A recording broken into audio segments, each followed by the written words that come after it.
This video is going to be another stock market analysis video and ito yung 4 na stocks na pag-uusapan ko sa video na to. For this video, I will no longer talk about the PSEI. Wala pa rin naman masyadong difference since yung stock market analysis video ko 3 days ago. So kung gusto nyong ma-check kung ano yung perspective ko pagdating sa PSEI, you can click towards the upper right para ma-link kayo sa video na yon. So pag-usapan na agad natin yung unang stock, so that's OGP. So for OGP, medyo marami akong nalagay na mga drawings at mga patterns dito. And the last time that I covered this stock nung first week to second week June pa. So if you're new to this channel, kapag nakakita kayo ng blue vertical line, yan yung last time kung kailan ko huling napag-usapan yung stock. So for OGP, nung napag-usapan ko yung stock na to last June, simple lang naman yung bias sa kanya. I was expecting na magsistay siya dito inside the box. And ginawa naman niya.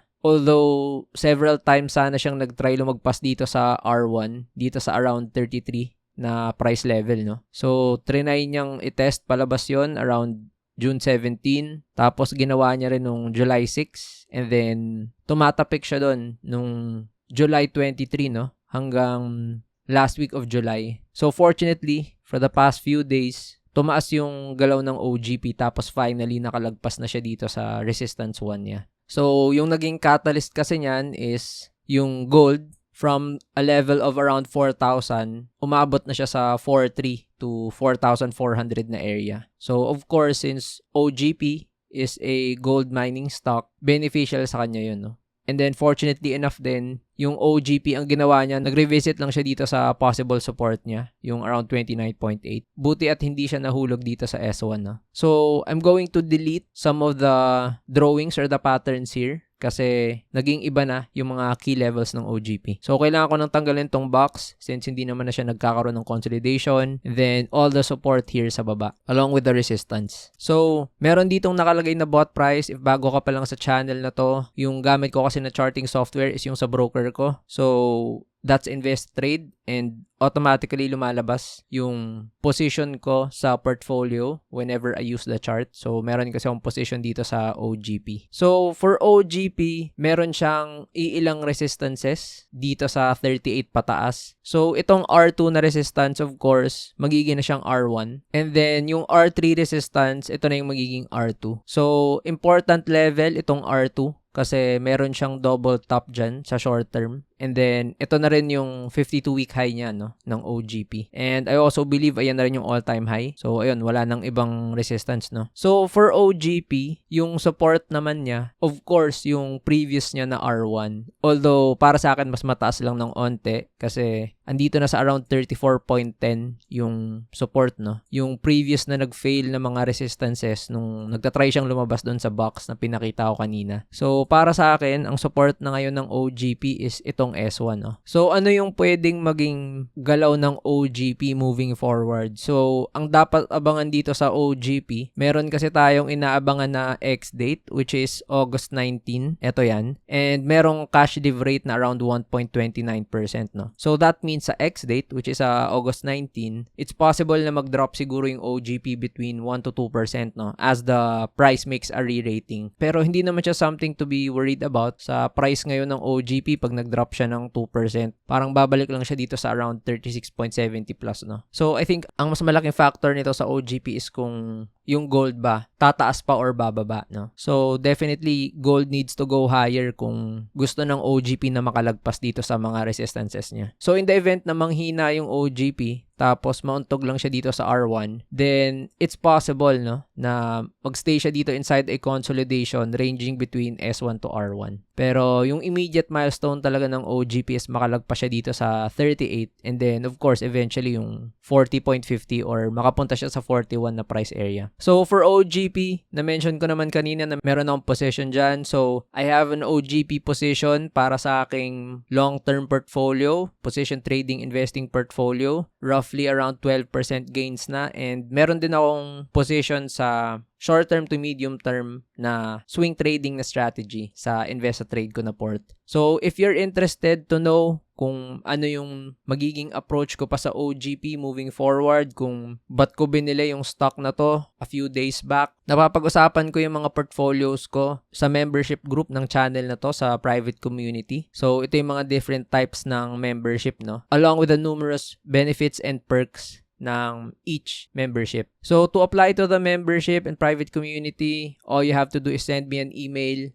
Lagay nyo lang subject membership and then just answer itong tatlong questions na to. So, for the next stock, that's M-Wide. So, for M-Wide, the last time na na-cover ko tong stock na to, nung July 7. So, a little more than a month ago na. So, nung na-cover ko siya, yung price niya nasa malapit pa sa 4 na price area, no? And then, nalagyan ko dito ng isang vertical line ulit nung July 22 kasi ayun yung ex-date niya, no? So, kung makikita nyo dito, yung price ng M-Wide, nag-close siya sa 4.19. So, ito siya. And then, nag-drop siya dito ng almost 3% kasi yung ex-date natin nasa 3.77%, no? So, may range. Pwedeng between 3 to 4% yung drop niya. And then, during this period, ang naging drop ng M-Wide nasa around 3% lang. And then, ang kinaganda nun sa M-Wide, after niya magbigay ng dividends, hindi pa siya dumire-diretso pababa, no? Somehow, andun pa rin yung buying pressure, tapos nasosustain yung move niya above ng 4. And then, as of today's market close, yung price ng M-Wide nasa 4.58. So, I think one of the catalysts dito sa move ng M-Wide, yung condo business nila, dumoble yung income, no? So, one of the best things about M-Wide since last year pa, tapos netong year, parang nagkakaroon siya ng mga catalyst talaga, halos every quarter. So, for M-Wide, of course, I need to adjust ulit yung mga key levels niya. Nakita nyo naman sobrang naiwan niya na lahat yung key levels niya dahil ang taas na. So, I'm going to delete all the drawings. So, again, meron din akong position dito sa M-Wide. I was able to build up my position during yung April to May na period, no? So, yung average price ko sa kanya para sa swing trading na portfolio nasa 3.20. So, ano ba yung dapat nating abangan for M-Wide? So, it's very clear naman na meron siyang bagong swing high dito sa 4.70 kasi itong trading day for August 12 hindi niya nalagpasan, so pwede ko na itong makonsider as swing high niya. So syempre yung 4.70 R1 na to, and then this is also the new 52-week high for M-Wide, and then may next na resistance around 5 pero para sa akin psych resistance siya. So I think kung magkataon man na mag-create yung M-Wide ng bagong 52-week high, yung 5 yung dapat bantayan na level dito. So ano yung possible support for M-Wide? Of course, ito, yung 4.50 which is yung dati niyang 52-week high na nalagpasan niya. And then, nakikita naman natin dito na hindi na siya nahuhulog sa 450. So, I can see that there is buying pressure sa levels na to. So, definitely S1 yan. And then, sa next support area, nakikitaan natin ng double bottom to sa short term yung M-Wide. And then, malapit din kasi to sa 4 na price area, no? So, ito siya. So, nasa 4.03 and then, itong low ng isang candle nasa 4.07. So, ayan siya. So, para sa akin, ito yung S2. So, I think for M-Wide, pag nahulog ulit siya dito papunta sa ilalim, the stock will go back dito sa ginagawa niyang consolidation. So, most likely, maglalaro lang yung prices sa levels na to, no? And pag nahulog pa siguro yung M-Wide dito sa S2, I think mas babagal na yung galaw ng stock na to. Since by that time, that would mean nag-drop na yung stock ng more than 10%, halos 15% drop. So, pag nilabas ko yung MA20, makikita natin na simula ng first week ng June, yung stock talaga nasa maganda ng short-term uptrend. And sa halos 2 months, hindi pa talaga siya nahuhulog ulit dun sa below ng MA20, no? And then, pag nilabas ko yung MA50, kitang-kita natin, medium-term uptrend din. Simula pa nung first week naman ng May. So, nagta-transition siya towards a medium-term uptrend nung patapos na yung April. And then, for the MA100, ayun din, nasa long-term uptrend siya. So, nagkakaroon pa siya ng consolidation nung buong May. Pero, kita natin nung first week to second week June talagang gumalaw na yung stock tapos lumayo na siya sa moving average. So, na-mention ko nga kanina na meron din akong position dito sa M-Wide. So, a little more than 40% para sa swing trading portfolio. And then, for my long-term position trading portfolio, video, it's already up by 111%. So, naka-bagger status na tayo sa M-Wide. Much like my position sa Atlas, no? So, less than 1 year hold, parehas na silang dalawang nasa bagger status. So, if you're interested to know about my trading system, how I monitor stocks, kung paano ako nag-watchlist ng mga stocks, how I do my buy and sell orders, kung paano ko ine-execute yung mga trades ko, yung mga position trades ko at yung mga investments. I'm hosting a technical analysis course on how to trade the Philippine stock market. If you want to know more details about this, you can check the pinned comment. For the next stock, that's URC. So for URC, the last time that I talked about this stock nung first week May pa. So eto siya, no? And ang ina-anticipate ko nga na gagawin ng URC dito is magsistay lang yung price niya inside this range. Kung makikita nyo, pag hinila ko tong box, makakakita lang tayo ng instances na kung saan nagkakaroon ng overshoot dun sa price levels niya, pero ultimately, andito pa rin siya sa loob nung between 59 to 64 na price area. So, ano yung mga naging reason kung bakit nakalabas tong URC? The first one, ito yung period na kung saan tumataas ulit yung oil prices, no? Na nagkakaroon ng mga issues pagdating ulit sa Middle East conflict, tumataas na naman yung oil. So, akala ng karamihan magiging okay na yung US tapos Iran war, and then nagkaroon ng bentahan sa URC. And then, within a few days, nung weekend, nung pagitan ng June 11 tapos 15, binawi lang din ni President Trump, no? Yung parang mangyayaring escalation na yun, kaya biglang binawi tapos lumakas yung URC. And then, gumaganda ulit yung galaw ng URC dito, na kung saan lalagpas na sana siya dito sa 64, but talagang tumaas na ulit yung oil prices during this period, kaya bumalik ulit yung URC dito sa ilalim, sa loob ng box niya. And then, ngayon, andito na naman tayo sa loob ng box ng URC. So, yung gagawin ko dito for URC, lalakihan ko lang yung box niya, no? Kasi idadamay ko na yung mga overshoots na ginawa niya. So, para sa akin, ang pinakamababang support na ng URC is this level here, yung 55.90.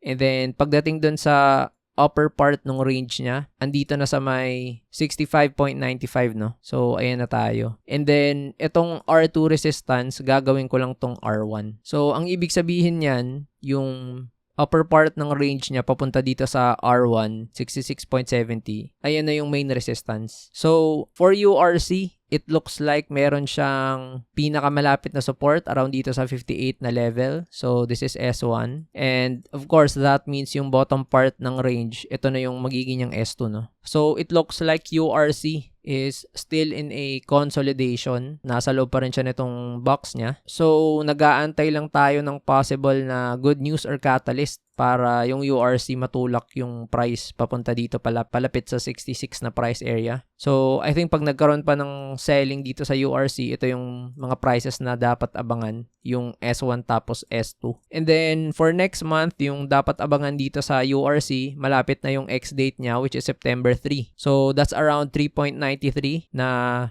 div rate. So, it's possible na magkaroon ng 4% drop for the price re-rating. So, pag nilagay ko yung 4% drop dito, halos malapit siya dito sa S1, no? So, hindi naman masyadong negative kasi wala pa naman siyang mga prices na mabe-breakdown na importante. So, pag nahulog yung URC, wala pa ring pagbabago kasi andito pa rin siya sa loob ng box. So, above the R1 resistance, yung R3. So, syempre magiging ng R2 yan. And pag nilabas ko yung MA20, makikita natin na nasa consolidation talaga yung URC. Kasi hindi naman siya nagtatagal na sobrang malayo sa MA20. And I believe ganun din sa MA50. So, ayan, no, nag-create siya ng medium-term consolidation. Tapos, mukhang ayun talaga yung fina-follow niya kasi pati yung mga present na candles ngayon, sobrang lapit sa MA50. Pag nilabas ko yung MA100, yung stock nasa long-term na downtrend sana. So, kung natuloy siguro tong drop nung June 11 onwards, magiging very clear na long-term downtrend yung URC. So, ngayon, tinatry niyang mag-transition pa rin or ma-maintain yung long-term consolidation. So, pag nag-stay pa rin tong URC dito sa loob ng box na to, then definitely long-term consolidation yan. So, I think in order to consider URC as a long-term uptrend, kailangan pumunta siya dito sa above pa ng 70 price levels. So, pag lumagpas siya dito sa R1, para sa akin, hindi pa rin siya nasa long-term uptrend. Pero definitely, short-term uptrend na yan pag ayan yung nalagpasan niya. So, last stock, that's DMC. So for DMC, the last time that I talked about this stock nung last week ng June. So ito siya, yung may blue vertical line. And then yung bias dito was pag nagkaroon ng further selling pressure, pwede niyang puntahan yung malapit sa 7 na price area dito sa may S3. So nasunod naman niya yon up until the second week of July, no? And then, fortunately, hindi niya nabutas yung S3. Tumaas yung DMC tapos bumalik siya dito sa may 7.7 na area. Pero, nabentahan ulit. And then, nag-revisit naman siya dito sa S2 na support. Yung mga na-plot natin na support sa S3, tapos S2, nasunod naman yung bias na nag-support yan, no? And then, right now, DMC is trying to test yung R1 resistance dito sa 8.06. So, ito pa yung drop niya nung nagkaroon ng announcement na hindi ma-extend or hindi ma-renew yung contract ng Semirara, no? So, itong R1 ngayon yung pumipigil sa price ng DMC na mag-short-term uptrend, no? So, tatanggalin ko tong mga ibang drawings since hindi na yan yung mga key levels niya sa ngayon. So, ngayon, itong S2, i-move ko lang ng onte. Tapos, para sa akin, ito na kasi yung S1 na support niya. And then, itong S3, tataasan ko lang ng onte para mas maging specific dito malapit sa 7 na price area. Then, para sa akin, ito yung S2 ngayon ng DMC. So, that means kung hindi pa malalagpasan ng DMC itong 8.23 na area. Pag nagkaroon pa ng further selling pressure, pwedeng pumunta siya dito sa S1. So, mas nagmumukhang kung walang catalyst or fundamental na mga good news pagdating sa DMC, baka magstay lang siya dito inside the box, no? Pero okay na rin yan as long as hindi lang mahulog yung DMC sa S2. So, pag nilabas ko yung MA20, makikita natin na nasa short-term consolidation itong DMC nung last week ng July. And then, dahil dito sa nangyaring 2 to 3 trading days na tumataas siya, gusto niyang mag-transition towards an uptrend. Pero I think hindi magpapatuloy itong uptrend na to hanggat hindi nilalagpasan ng DMC yung 8.23 na price area. So, the MA50 naman, so klarong-klaro, nasa medium-term downtrend siya. Simula pa nung last week ng April papuntang first week ng May. Pero ito, nagtatry siyang lumabas doon sa MA50, no? So, parehas din sa MA20 na DMC needs to stay above 8.23 para mag-transition yung trend niya sa short term tapos medium term. And then the MA100, mas klaro pa na nasa long term downtrend yung stock. So makikita natin na grabe talaga yung naging effect nung announcement regarding sa SEC na coal contract kasi since then hindi pa nakakabalik yung stock above ng MA100 and above the 9 price area. So, yan yung dapat abangan na milestone para sa DMC kung kaya ba niya mag-close above ng 8.23 na price level. So, how about you guys? What do you think about these stocks? Let me know in the comment section or kung meron kayong mga stock requests na pwede nating makover sa mga susunod na stock market analysis video. And if you haven't watched my videos talking about specific stocks, you can click towards the upper right, stock market lesson video sa bottom right. And don't forget to like this video and subscribe sa channel so you'll always be updated sa future videos.